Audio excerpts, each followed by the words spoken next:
છે। ભરૂચ જિલ્લાના નેત્રંગ ખાતે ફોરેસ્ટ ઓફિસર તરીકે ફરજ બજાવતા મહિલા અધિકારી વિરુદ્ધ ફરિયાદ નોંધાવાઈ। ભરૂચ જિલ્લાના નેત્રંગ ખાતે વન વિભાગમાં રેન્જ ફોરેસ્ટ ઓફિસર તરીકે ફરજ બજાવતા મહિલા અધિકારીએ વન વિભાગની મહિલા અધિકારી સામે આરએફઓ દ્વારા ગાળો બોલીને ધમકીઓ આપતા પોલીસ ફરિયાદ નોંધાતા ખળભળાટ મચી ગયો છે।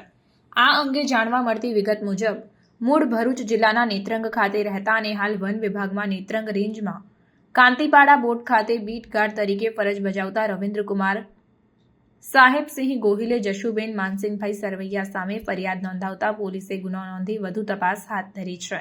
જેઓ વન વિભાગમાં નેત્રંગની મહિલા આરએફઓ રેન્જ ફોરેસ્ટ ઓફિસર તરીકે કામ કરે છે। તેઓએ જણાવ્યું કે ગત 19મી તારીખના રોજ તે વન વિભાગમાં કામ કરતા અન્ય બીટગાર્ડ સાથે વાલપોર બીટના ગાલીબા ગામમાં વન વિભાગ દ્વારા જીસીપી પ્લાન્ટેશનમાં ખાડા ખોદવાનું કામ જોવા માટે ગયા હતા।